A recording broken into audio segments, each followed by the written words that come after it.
Quietly as I say, there is not much time. Quick.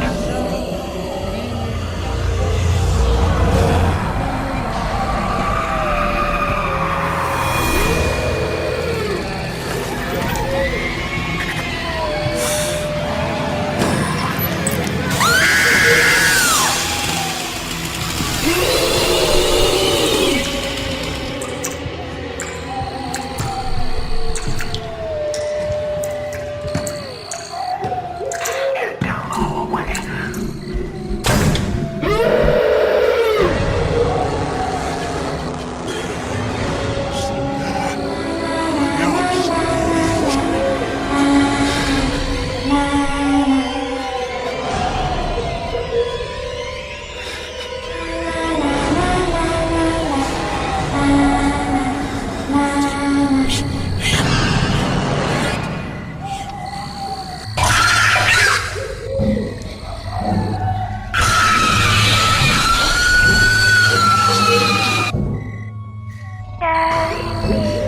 Así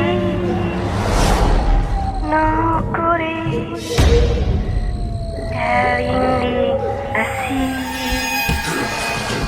no orar.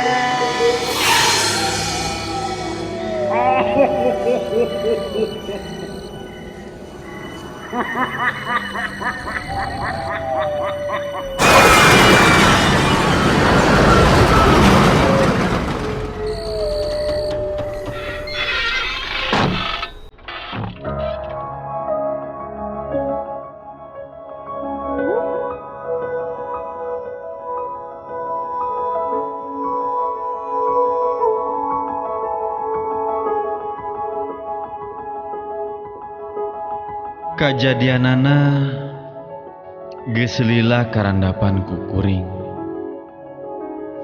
Basa kuring balik gawe ti Semanggi ka Grogol.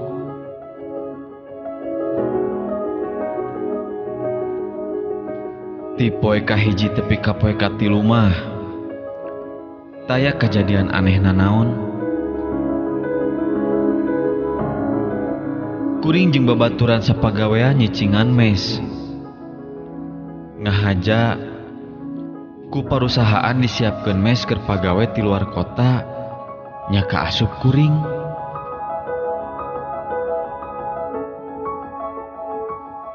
Mes anu dicicingan ku kuring teh aya sababaraha lantai.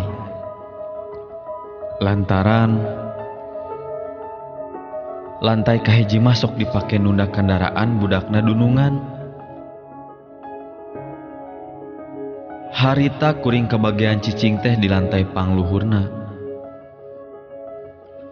Eta oge masih kena aya tempat anu masih kosong tara di eusian. Kuring sakamar teh jeung salah saurang batur gawe anu ngaranna Tito. Si Tito mah kaasup pagawe anu geus lila digawe di eta perusahaan.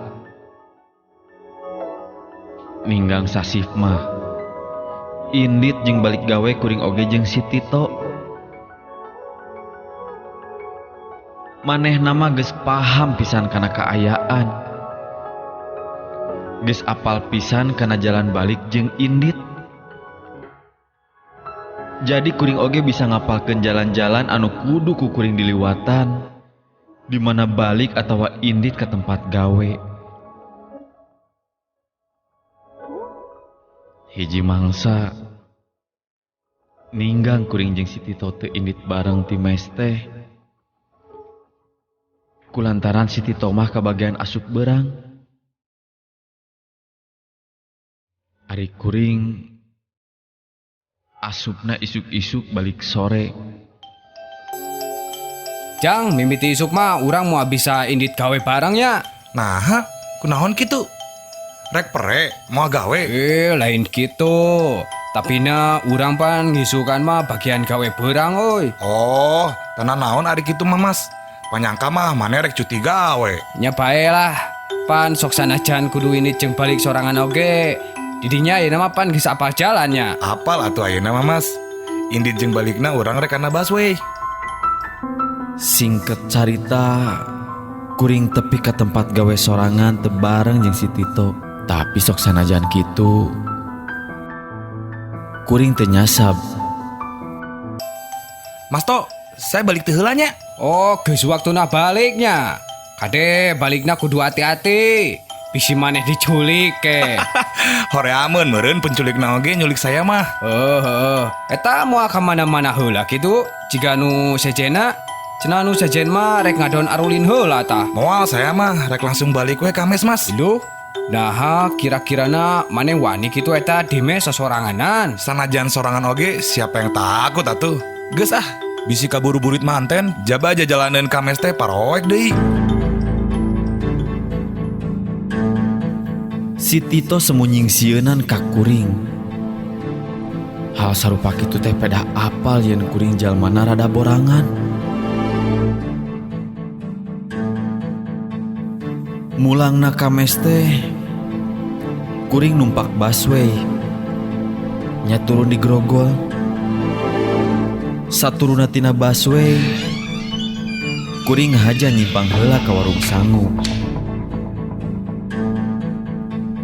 Sanggeus meuli sangu, kuring neruskeun balik ka mes. Lempang bari rada nginget-nginget jalan, lantaran nyorang jalan anyar anu can lila di sorang. Lempang bari satengah ngalamun. Ujug-ujug aya rasa kasieun. Nyorang jalan anu masih keneh paroek. Antukna kuring tepi ka mes anu bentukna siga ruko. Henteu siga kalobaan mes anu lumrah bentukna. Satepina kalawang panto ujug-ujug rei aya rasa ka aneh. Kuring muka panto mimiti asup di lantai hiji. Kuring ninggali heula ka rohangan. Nyaeta anu sok dipake nyimpen mobil anak dulungan. Didinya can kasampak aya mobil. Berarti di eta mes ngan ukur kuring sorangan taya batur anu marengan. Rarasaan beuki tambah teu paruguh. Katambah rohangan eta paroek. Puguh lampu can dihurung-hurungkeun. Kuring oge langsung lumpat menuh ka kamar anu aya di lantai pangluhurna. Teu ngadon ngahurungkeun heula lampu nu aya di lantai hiji.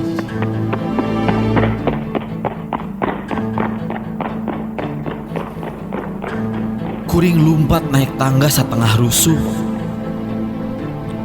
Untung we teu kajadian kuring labuh atawa cilaka. Lamun teh mah kuring labuh atawa cilaka, geus moal aya nu nangahan. Da sidik eueuh deui sasaha. Satepina ka luhur,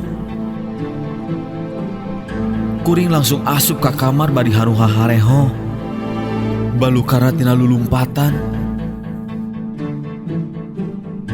Sakedapan kuring ngareureuhkeun ka cape.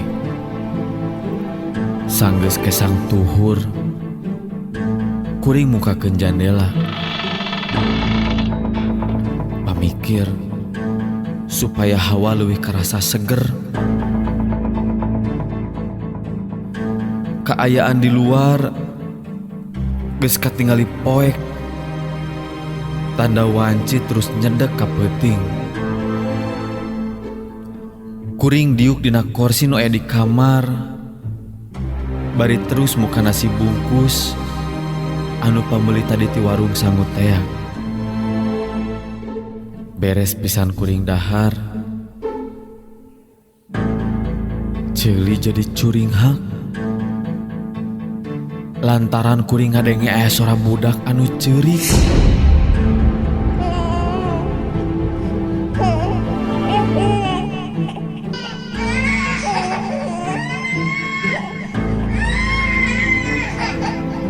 Barang ditelak-telak,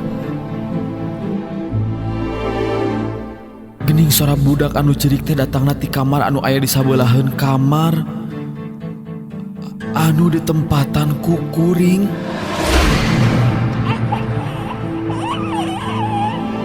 Kuring keluar ti kamar bari ceuli terus ngadedengikeun eta suara budak anu cerik ngadingdiut teh. Nambet aya suara budak cerik sagala. Apan jelas didinya teh ngan kuring hungkul. Jeung deuna eta suara budak cerik teh bet jadi nimbulkeun muringkak bulu punduk sagala.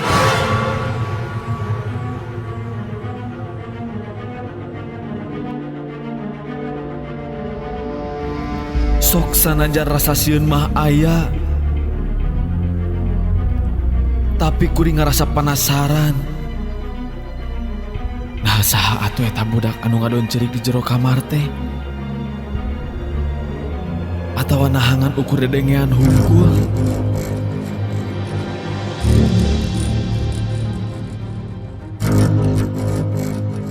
Lalaunan bari keketayepan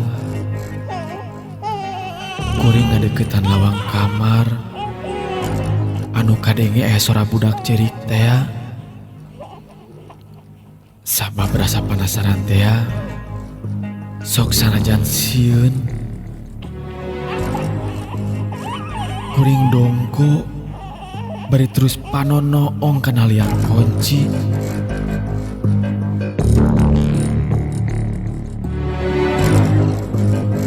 Barang mereka tinggali gening enyak di jero teh aya budak keur ceurik. Tapi kacida kuring reuasna basa ditelek-telek teh eta budak teh sirahna awakan. Sirahna buntung pisah jeung awakna. Eta sirah buntung teh katinggali keur diceklan ku leungeun anu awakna eueuh sirahan. Beuki cing kelemper awak kuring ningali kitu mah, malah kuring langsung ngedeprek hareupeun eta lawang pantok kamar. Suara anu cerik tambah kadenge narikan.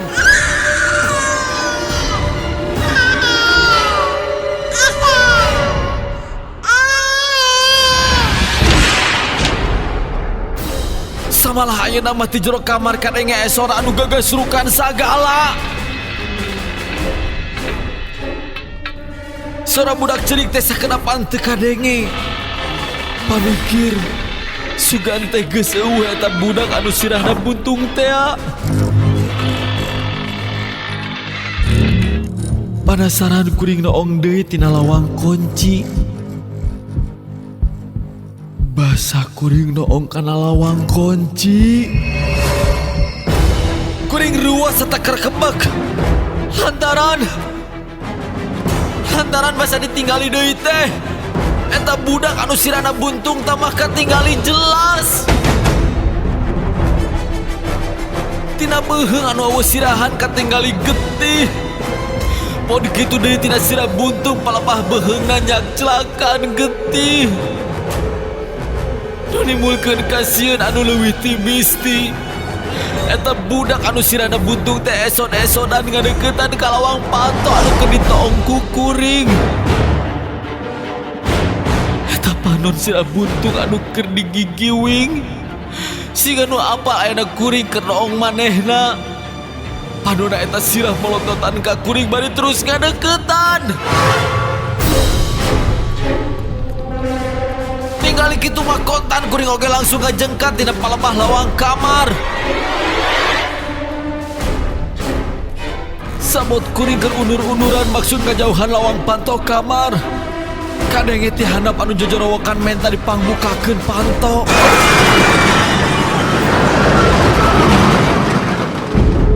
Sing horeng anu datang teh si Tito anu kakarek balik di tempat digawe. Nah jang oi, lila-lila tuing muka panto teh. Nah gesare gitu. Lain kesare. Tapi ayah Aya naon atuh? Jengku naon atuh? Meni kesangan gitu si kanu keselumpatan bae maneh teh.